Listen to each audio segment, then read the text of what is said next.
Assalamualaikum warahmatullahi wabarakatuh.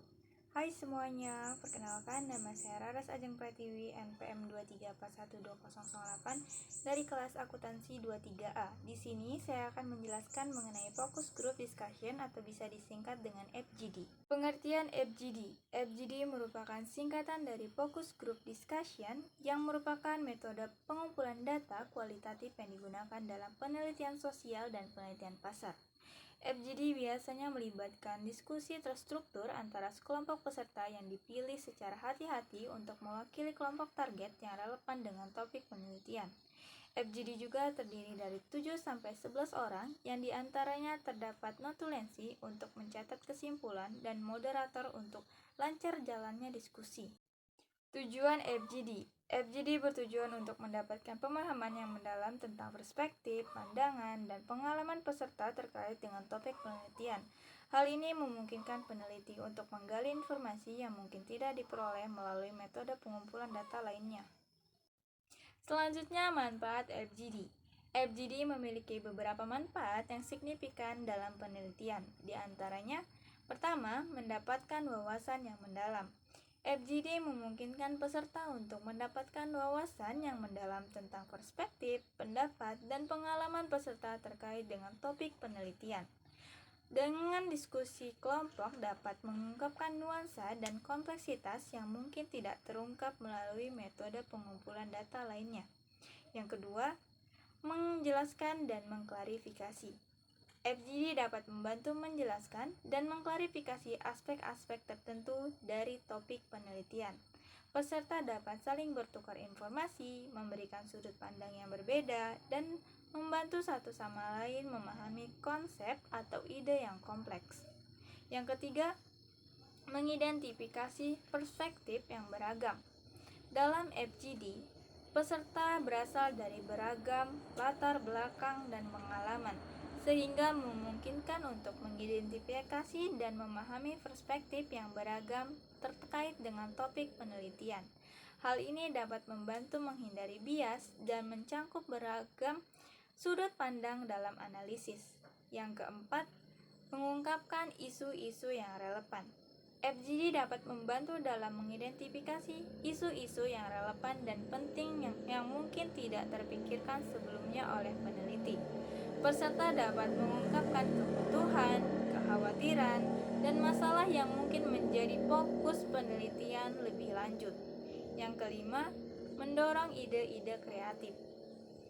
Diskusi kelompok dapat memicu ide-ide kreatif dan inovatif. Interaksi antara peserta dapat menghasilkan pemikiran baru atau solusi yang belum terpikirkan sebelumnya, memperkaya pemahaman tentang topik penelitian. Yang keenam, validasi dan interpretasi data. FGD dapat digunakan untuk memvalidasi temuan atau data yang diperoleh dari metode pengumpulan data lainnya.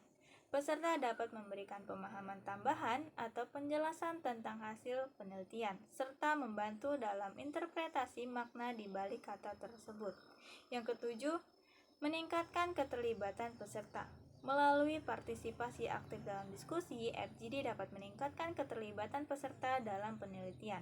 Hal ini dapat menciptakan rasa kepemilikan terhadap hasil penelitian dan meningkatkan tingkat kepercayaan terhadap peneliti. Selanjutnya, struktur FGD. Struktur FGD mengacu pada susunan atau rancangan dasar dari bagaimana FGD tersebut akan dilaksanakan. Ini mencangkup elemen-elemen seperti: pertama, pengenalan dan penjelasan. Dimulai dengan memperkenalkan moderator dan peserta, serta memberikan penjelasan tentang tujuan dan aturan diskusi. Kedua, panduan diskusi. Moderator menggunakan panduan diskusi yang telah dipersiapkan sebelumnya untuk membantu percakapan dan menjaga fokus pada topik penelitian. Ketiga, interaksi dan diskusi. Ini adalah inti dari FGD di mana peserta berbagi pendapat, pengalaman, dan pandangan mereka terkait dengan topik penelitian. Yang keempat, terakhir, pemantapan dan penutup. Moderator memberikan pemantapan tentang poin-poin kunci yang telah dibahas selama diskusi dan menyimpulkan FGD dengan mengucapkan terima kasih kepada peserta. FGD juga memiliki karakteristik yang mencangkup sifat-sifat unik atau aspek-aspek yang melekat dalam proses dan hasil FGD. Hal ini mencangkup seperti: pertama, interaksi kelompok. FGD melibatkan interaksi antara peserta yang memungkinkan untuk pertukaran ide, pandangan, dan pengalaman.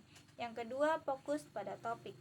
Diskusi dalam FGD difokuskan pada topik atau isu-isu tertentu yang menjadi fokus penelitian. Yang ketiga, fasilitas moderator. Moderator memainkan peran penting dalam memfasilitasi diskusi, mengelola dinamika kelompok, dan menjaga fokus pada topik penelitian. Yang keempat, terakhir, menggali perspektif beragam.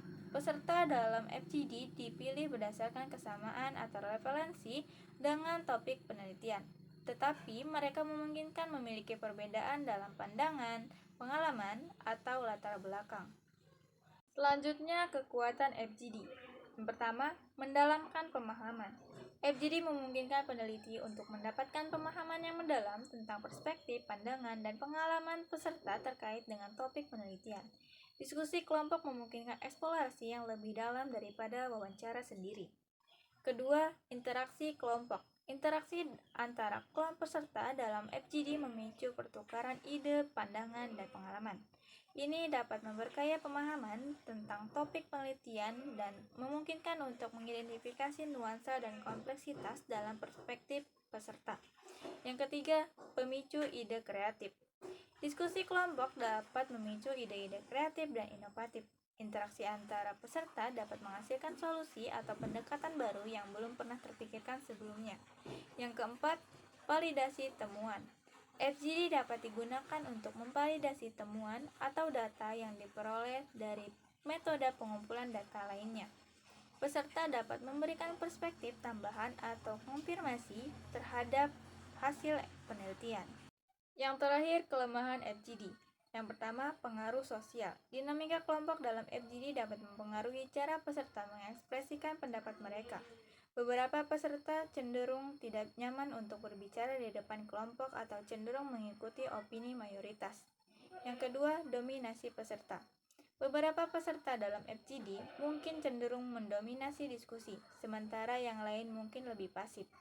Hal ini dapat mengarah pada ketidakseimbangan dalam kontribusi peserta dan mereduksi variasi dalam pandangan yang diungkapkan. Ketiga, waktu dan biaya.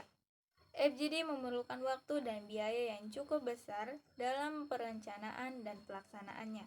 Hal ini meliputi penggadaan fasilitas, rekaman, dan kompensasi untuk peserta, yang dapat membuatnya tidak praktis untuk penelitian dengan anggaran terbatas.